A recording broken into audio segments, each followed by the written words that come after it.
asalaamaaleykum waa Sénégal ñi nekk fii ci réew mi ak ñi nekk ci bitim réew ñu amaat kontante ak mbégte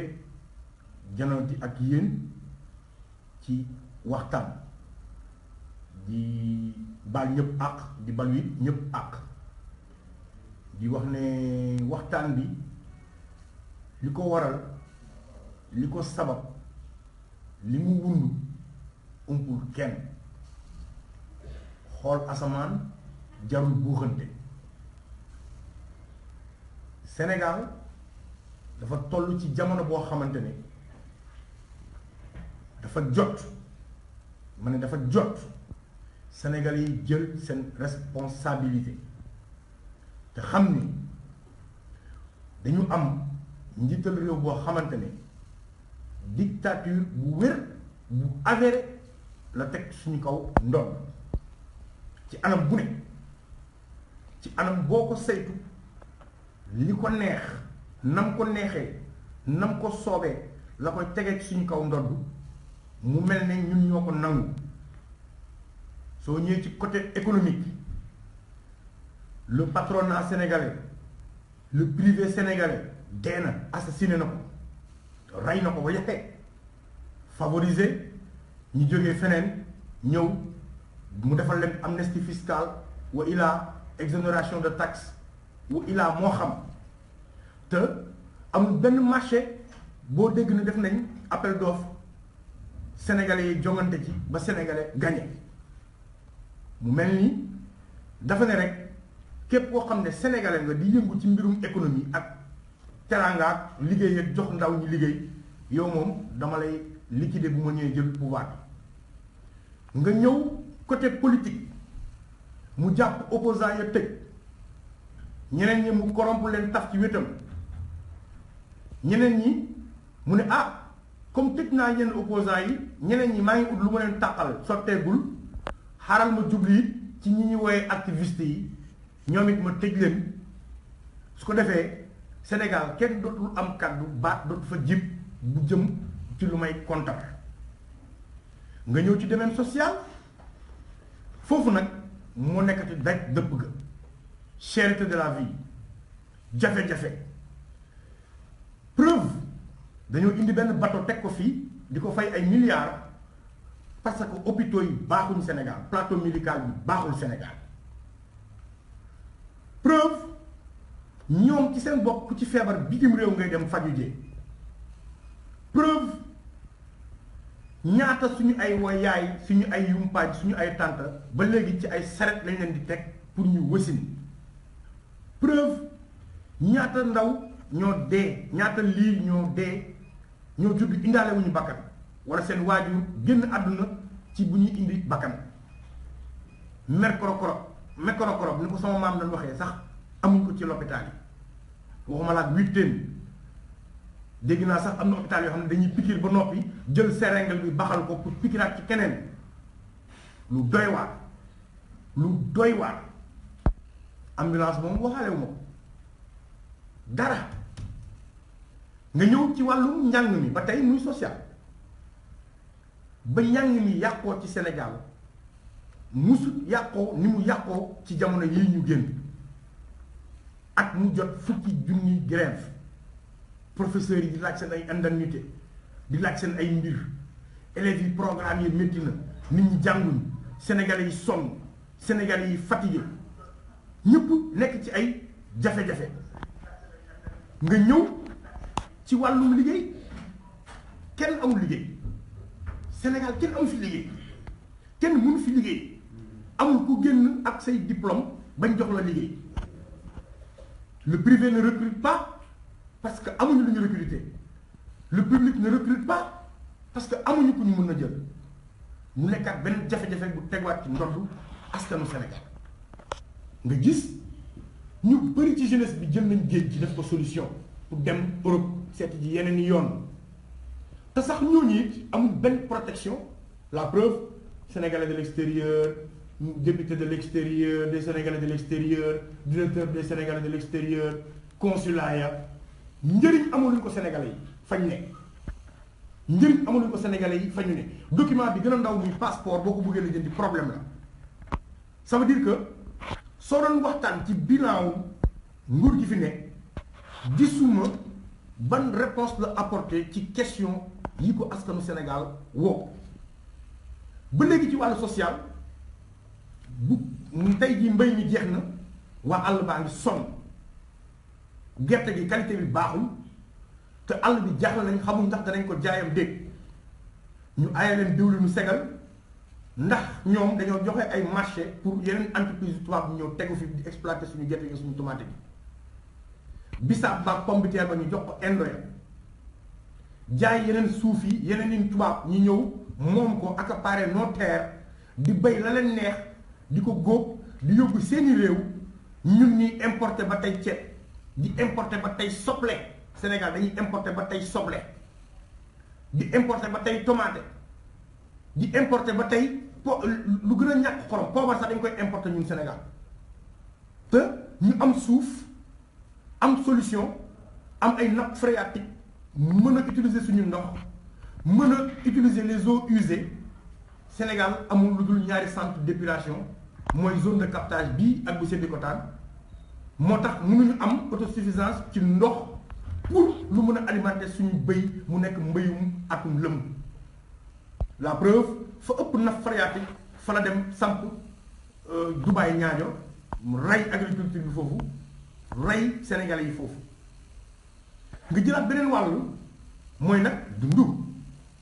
waaye joxoon ñu liggéey ku feebar fajoo ko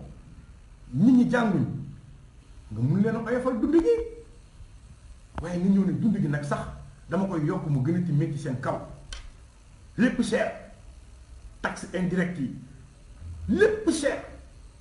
ba sénégalais yi xëy suba koo xam ne moom salaire am bi mu am 65 000 francs la nga indi ko facture 90 000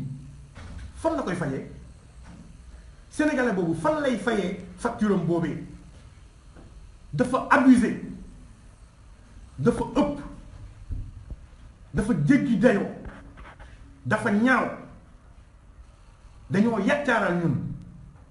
dañoo noppi ñun ñoo ko nangu ñun sénégalais yi luñ ñu teg suñu ndodd ñu nangu ko teg ko ci masla teg ko ci yar teg ko ci ne dañoo am ay kilifa waaye boo falee koo xam ne nag moom faalewut loolu seetul kilifa seetul nit seetul leneen moom la ko sabab la ko ñor ci loolu lay yëngu ca loolu lay nekk dafay mujj doy waar moo tax chers compatriotes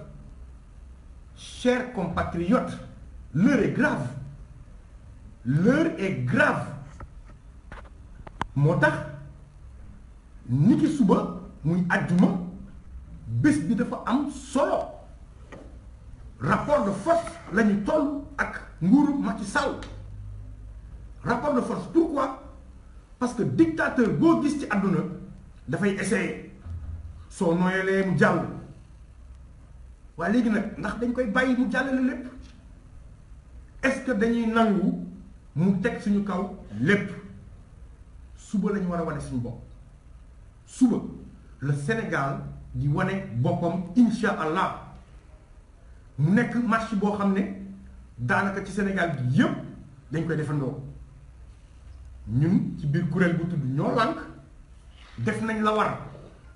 dem nañ rencontrer toutes les forces vives de la nation moo xam ay syndicats la moo xam ay organisation la moo xam ay partis politiques la moo xam ay leaders kese la ku ci ne dem nañ fekki la sensibiliser la ci urgence bi am parce que c'est un appel à tous les citoyens sénégalais de tous bords ak foo munti nekk ak ku mu munti doon ndax combat bi du combat ñoo lànk du combat frappe du combat nitu dëgg combat wu sénégalais yi la ñu dem ci ku ci ne sensibiliser wax la urgence bi fàttali la la nga bokk fàttali la ca la nga moom muy ne suba taxawaay bi sénégalais yi war a am ci réew mi ak ci bitim réew pour jëmmal ak dooleel ne sénégalais yi dootuñu nangu nit ñi di leen fooy naka noonu Mbour danañu marche Kaolack danañu marche Thiès danañu marche Kaffrine danañ marche Kolda danañ marche Diourbel it danañu marche waaye it fii ci Ndakaaru rassemblement bu am solo lool bëgg nañ fi gis lu toll ci million ci sénégalais à partir de 14 heures bëgguñu nit wala mbatt boo ko sànnee dañoo bëgg mu tag lu ko jëlee RTS ba Kennedy ba Colobane nit war faa xaj parce que loolu mooy réponse à Macky Sall bi ñu mobiliser le 13 bu ngeen fàttalikoo le 15 le 16 dafa génn def discours nekk premier semestre 2020 damay wàññi le 20 ñu laaj indépendance ñu xañ ñu ko jàpp ñu tëj waxaatul lu jëm ca mbirum wàññi ma premier semestre parce que rapport de force la xalaat rapport de force la gëm mobilisation la xalaat la ragal bu ñu toogee suñu kër yi jàppee ko yëfu keneen dina pàllale dina ko jàllale te danaa la Sénégalais dootu fi naan ndox bu ñu toogaatee bàyyi les otages de la République les héros de la République dinañ croupir en prison billahi bu ñu jógul du leen mës a bàyyi te ñooñu yow mii di seetaan yaa tax ñu tëdd foofu man ñii toog di wax maa tax ñu tëdd foofu buñ ñu gën a goree buñ ñu gën a goree suba nañ leen génn li laay war a sóoli génn massivement wane suñu bopp wane suñu doole wan Macky Sall ne ko lii du jàll que sénégalais yi dootuñu la may muus du fi naanee ñeex dootuñu ko nangu il le faut cette mobilisation il nous faut 1 million de Sénégalais dans la rue sortez massivement génn leen am nañu autorisation génn leen amul kenn ku fay daw wala ku ñuy ragal wala ku ñuy xooqatal ñëw leen ñu wane suñu bopp ñëw leen ñu wan Macky Sall ne ko du ñu nangu li nga teg suñu ndodd li muy jàll. Vendredi 10 c'est le vendredi du tour des tournants c'est le vendredi le plus important daanaka ci jamono ji mois de janvier bi pourquoi parce que dafay doon tàmmaliwu at bu bees ñu réewu Sénégal askanu Sénégal wane ci attitude bu bees wane ci mbañ bu bees wane ci mobilisation bu bees wane ci fulla ak pas-pas bu bees il faut qu'on lui annonce la couleur dès ce vendredi 10 ne ko duñ la bàyyi mu jàll kon chers frères chers compatriotes sortons massivement ku julli àjjuma ba noppi na nga jubali direct place de l'Obélisque ku ñëwul lu leen la teg na nga ko tegoo ku ñëwul l'histoire retiendra que le vendredi 10 ba askan bi di génn di xeex dangaa toogoon sa kër ñépp a ko yëgandoo jafe-jafe bi fépp la foo wokk mi ngi métti amul ku dundul ci jafe-jafe yi nekk li tey waaye yow boo mënee fay facture courant xoolal ka nga dendal xëy na mënu ko boo mënee fay facture bu ñu yokk ki nga dendal mënu koo xanaa yërëmuñ couche sociale yooyu gardien yi suñu sœurs yi yu mindaanu suñu yenn liggéey yi nga xamante ne nii seen salaire rombul 60 000 francs ñooñu boo leen indilee facture 120 000 fu ñu koy fayee ah nga yokk insécurité ci réew mi yokk jafe-jafe ci réew mi yokk métit ci réew mi yokk naqar ci réew mi tension sociale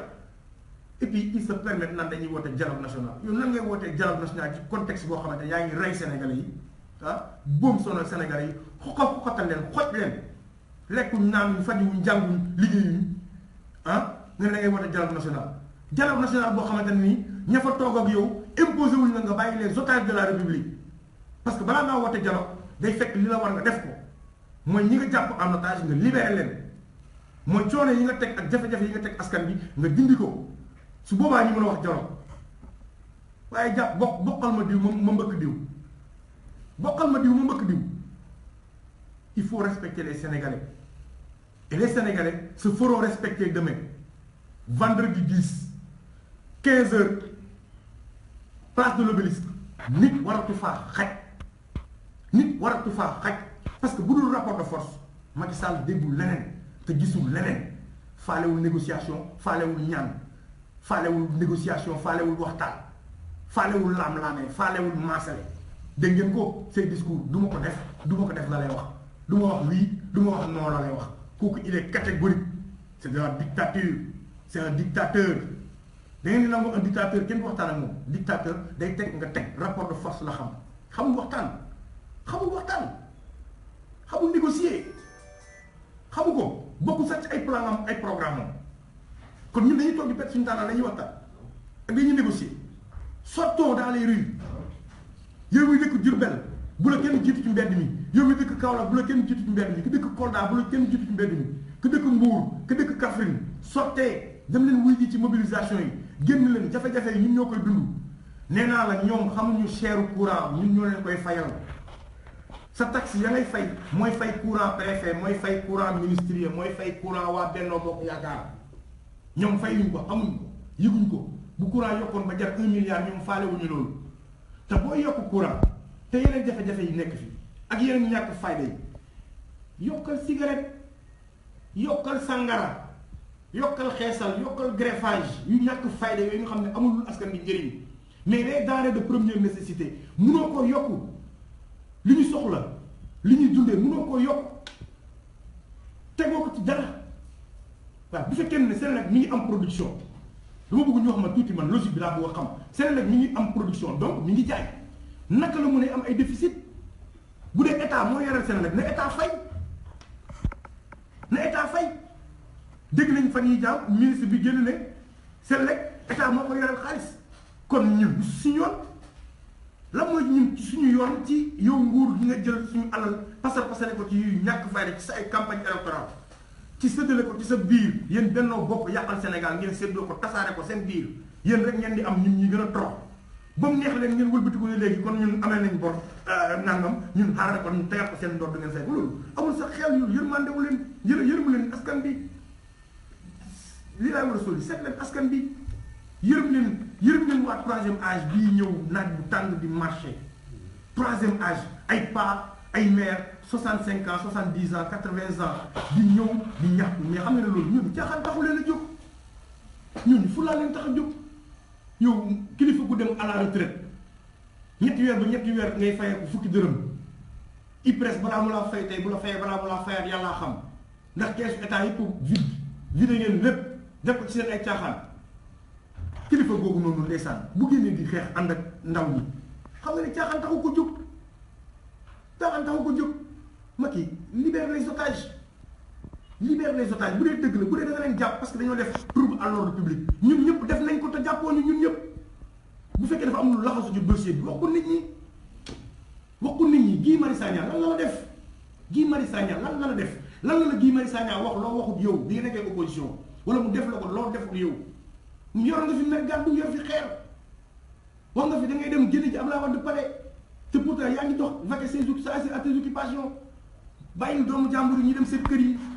il faut libérer les otages da nga wàññi coût de la vie les Sénégalais sont fatigués ku la ko waxul la dara on est fatigué dañu sonn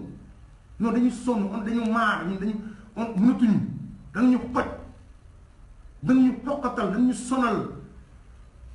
histoire àdduna mosoo gis président bu ñu tuddee pauvreté ku ñàkk ne damaa Macky ku sonn ne damaa Macky réew mi dafa Macky musul am de toute l'histoire du monde entier c'est grave dimbali yërëmal askan bi mais nag askan bi ndimbal na ci fekk loxol borom les gens se battent les gens essaient de se mobiliser les gens essaient de s'organiser vous devez venir yéen a war a génn ça c'est pas le combat de qui que ce soit c'est le combat de tout un chacun on a tous la responsabilité de sortir demain duy place yooyu mën a limal muy Diourbel di Kolda di Kaffrine di Kaolack di Mbour ak it fii ci place de l'Obélisque muy Dakar yéen ñi nekk ci diaspora bi mobilisez-vous dem leen seen buntu ambassade yi dem leen buntu consulat yi mobilisez-vous yéen amu leen problème d'autorisation ndax vous êtes dans des pays où au moins bu ñuy wax démocratie amul it am na sax kas néew lu ñu may seen ay waa peuple ñu wax ko wala ñu kaas ko génn leen sortez ne laissez pas les choses comme ça il faut que ñëpp génn ñi ngi woo ñëpp na ñëpp génn c'est l'affaire de tous les Sénégalais foo munti nekk boor boo munti far wala boo munti féetee domaine boo munti nekk parce que courant bu yokkoo léppay taxaw tailleur bi doon ñawee 1000 francs 1500 lay ñawee courant bu yokkoo glace ca Tambacounda ci tàngaay bi ca Kaolack tàngaay bi ca Diourbel ak Touba tàngaay bi ka doon jaayee glace ñaar fukk fanweer la koy jaayee parce que courant bi yokku na lu bu yokkoo rek dafay yokk indirectement leneen ak leneen ak leneen lu ne kon ñun ñooy sonn kon ñun nañu sàkku wane takku wane suñu métit wane suñu naqar ci discipline mais ci fermeté moo koy faj parce que toog di ko xalaat ak di ko waxtaanee mujjul fenn ndax du ñu déglu il ne nous écoute pas il ne nous écoutera pas xamut loolu mobilisation la xam Sénégalais yi génn loolu moo koy faj c'est de la dictature waaye ñun nag duñ libéré suñu bopp bu yàgg ñëwaat nag keneen duñu xoj takk ñu jàmm mais duñ ko nangu nag on va pas l'accepter duñ nangu nag ñu jàpp ñu jàmm képp ku génnul tu es complice mais sérieusement quoi parce que amul ku am excuse pour bañ a génn suba ñu nekk ci région yaa ngi yëngatu génn leen Sénégalais yi génn leen je vous en prie génn leen parce que c'est l'affaire de tous cette situation là il faut qu'on la règle ñu nag Macky fi ñu jëm du neex rapport de force la bu ñu accepté lu ne mu teg lu ne suñu kaw bu ñu ko wanee fermeté mu soog a reculer donc leer na nañ ko xam ne day def discours toog naan la du ma ko def wala du ma ci wax oui du ma ci wax non sur des questions yoo xam ne moo ci mobiliser suñu alal jël suñu ay milliards campagne ko voté référendum ñu voté ko mu taxaw ne du ci waat wala du ci wax kooku xam nga ne du la boo toogee di waxtaan moom du la déglu da ngay génn woon ko rapport de force montre ko la couleur qu'ils sachent que les Sénégalais sont prêts et ils ne se laisseront plus jamais faire on est prêts et on ne se laissera plus jamais faire et je vous le dis encore génn leen amul dara policiers yi ñu teg ci loxo yi pour jéem leen intimider wala pour ragalal leen la marche est autorisée jarul ngeen di ragal génn leen sortez ñun ñëpp ñu daje ci place de l'Obélisque dox jëm RTS waaye dama bëgg dox bi du mat 2 minutes ndax kenn du mun dox mu fees del ñun ñëpp ñu daje fa ñu nekk ci régions yi ngeen duy seen régions yi ba mu fees del ba kenn du fa xaj bu ko defee ñu xam ne nag Sénégalais yi jëm nañ seen responsabilité te pare nañ te dootuñu bàyyi mu sedd loolu laa bëggoon a waxtaan ak yéen sama gars yi fàttali la rek feddaliwaat kóllëre la ak rappel pour nit ñi xam ne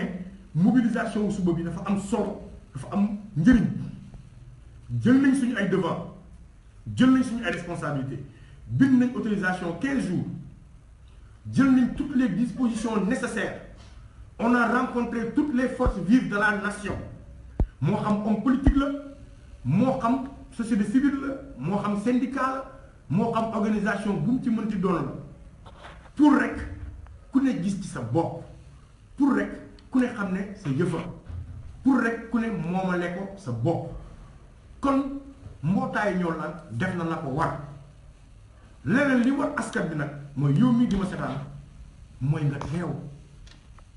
teew parce que lañ fay kaas sa njëriñam lañ fay kaas sa mbiram lañ fay kaas sa yëfa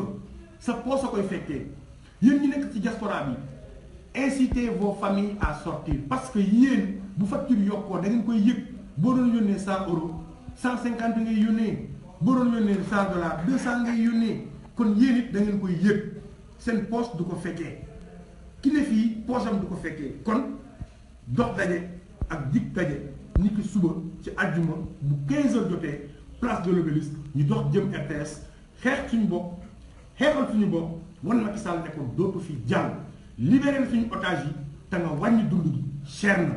Macky libère les otages wàññi dund gi cher na rendez-vous est donné rendez-vous est pris chers amis sénégalais chers compatriotes suba la ku ci nekk ci région ba nga ne ak place de l'Obélisque fii ci Dakar ñu jëm ñaxtu wane suñu bopp pour Macky Sall jox ñu respect bi ñu koy laaj wasalaam ñu leen di jaajëfal